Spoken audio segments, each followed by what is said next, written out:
Assalamualaikum warahmatullahi wabarakatuh. Perkenalkan, nama saya Septi Rahayu dengan NPM 234120115 dari program studi akuntansi. Baik, kali ini saya akan mempresentasikan materi mengenai akuntansi pertanggungjawaban sosial. Jadi presentasi kali ini akan membahas definisi, tujuan, ruang lingkup, serta pelaporan akuntansi pertanggungjawaban sosial. Nah, baik, mari kita mulai dengan pemahaman dasar tentang konsep ini. Jadi pertama itu, apa sebenarnya akuntansi pertanggungjawaban sosial?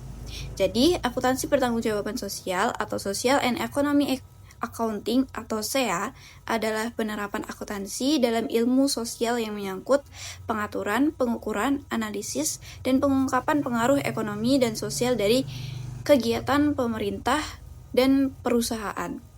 Saya mencakup kegiatan pada 2 tingkat. Yang pertama itu ada tingkat makro, yaitu mengukur dan mengungkapkan kegiatan ekonomi dan sosial negara, mencakup social accounting dan reporting, serta peranan akuntansi dalam pembangunan ekonomi. Lalu yang kedua itu ada tingkat mikro, yaitu mengukur dan melaporkan pengaruh kegiatan perusahaan terhadap lingkungannya, mencakup finansial dan manajerial social accounting, serta social auditing.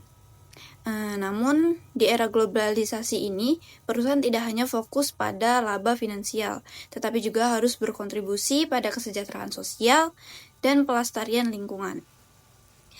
Kemudian, mengapa sih akuntansi pertanggungjawaban sosial itu muncul? Nah, faktor penyebabnya adalah yang pertama, revolusi manajemen, yaitu dengan perkembangan perusahaan berbentuk PT, fungsi pendanaan terpisah dari fungsi manajemen. Pemegang saham tidak lagi terlibat dan manajemen hingga diperlakukan laporan keuangan sebagai sarana pertanggungjawaban manajer kepada pemegang saham. Lalu yang kedua itu ada interaksi perusahaan lingkungan, yang dimana setiap aktivitas perusahaan berinteraksi dengan lingkungan sosial.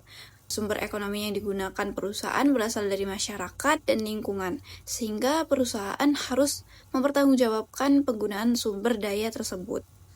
Nah, untuk tujuan akuntansi pertanggungjawaban sosial ini, yaitu yang pertama mengidentifikasikan dan mengukur sumbangan sosial neto periodik perusahaan, meliputi biaya dan manfaat yang diinternalisasikan maupun eksternalitas yang mempengaruhi bagian sosial berbeda. Dan yang kedua itu membantu menentukan apakah praktik dan strategi perusahaan yang mempengaruhi sumber daya relatif dan keadaan sosial konsisten dengan prioritas sosial dan aspirasi individu. Dan yang terakhir yaitu menyediakan informasi relevan bagi semua kelompok sosial mengenai tujuan, kebijakan, program, kinerja, dan sumbangan perusahaan pada tujuan sosial. Lalu yang selanjutnya, apa saja yang termasuk dalam ruang lingkup akuntansi pertanggungjawaban sosial? Di bidang-bidang sosial perusahaan ini dibagi menjadi 5 kategori. Yang pertama ada sumbangan terhadap laba bersih, kedua sumbangan terhadap sumber daya manusia, yang ketiga sumbangan terhadap publik, yang keempat sumbangan terhadap lingkungan, yang kelima sumbangan terhadap barang atau jasa. Kemudian penerapan akuntansi bertanggung jawab sosial dan lingkungan penting untuk mengukur dampak kegiatan perusahaan, melaporkan impact sosial dan lingkungan, mengelola dampak dan yang ditimbulkan aktivitas perusahaan. Nah, meskipun ada kendala seperti kekurangan pemahaman manajemen dan biaya implementasi tinggi, perusahaan yang berhasil implementasi dapat meningkatkan gambar baik perusahaan, meningkatkan loyalitas pelanggan, serta meningkatkan kinerja finansial jangka panjang.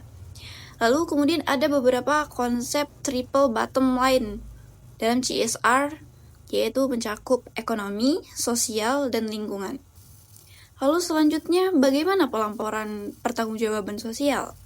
Nah, itu ada 3 teknik pelaporan. Yang pertama itu mengungkapkan dalam surat kepada pemegang saham, baik dalam laporan tahunan atau bentuk laporan lainnya. Lalu yang kedua itu mengungkapkan dalam catatan atas laporan keuangan.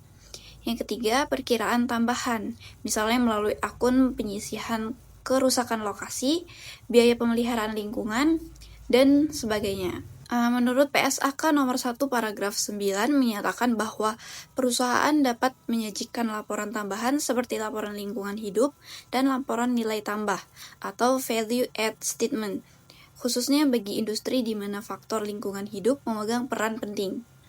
Contoh penerapannya pada PT Petrokimia Gresik. Nah, di PT Petrokimia Gresik ini menerapkan CSR melalui program kemitraan dan bina lingkungan atau PKBL dengan 2 kontribusi utama. Yang pertama itu ada kontribusi terhadap masyarakat, yaitu bantuan kesehatan, sarana pendidikan, dan sarana ibadah. Lalu yang kedua itu ada kontribusi terhadap lingkungan, yaitu pelestarian alam dan penanganan pencemaran. Untuk biaya sosialnya sendiri di tahun 2010 sampai 2012, di tahun 2010 itu senilai 49,58 miliar atau setara dengan 6% dari laba bersih. Lalu di tahun 2011 yaitu sebesar 55,75 miliar atau setara dengan 5% dari laba bersih. Dan di tahun 2012 yaitu sebesar 77,12 miliar atau 6% dari laba bersih. Perusahaan menggunakan current ratio untuk menilai kinerja sosial, yaitu di tahun 2010 21,98, 2011 yaitu 29,77, 2012 di 22,13. Jadi ini menunjukkan kinerja perusahaan baik karena cash inflow mampu menutupi biaya sosial lebih dari 21 kali setiap tahun. Standar globalnya menggunakan Global Reporting Initiative (GRI) dapat memudahkan reporting yang lebih efektif. Kemudian dapat disimpulkan bahwa akuntansi pertanggungjawaban sosial ini adalah sistem akuntansi yang mengukur, menganalisis, dan melaporkan pengaruh ekonomi dan sosial kegiatan perusahaan terhadap lingkungan.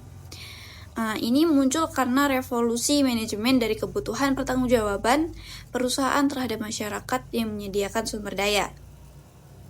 Kemudian memiliki 3 tujuan utama, yaitu mengukur sumbangan sosial neto, menilai konsistensi dengan prioritas sosial, dan menyediakan informasi relevan bagi stakeholder. Lalu kemudian ada ruang lingkup mencakup 5 bidang, yaitu laba bersih, sumber daya manusia, publik, lingkungan, dan barang atau jasa.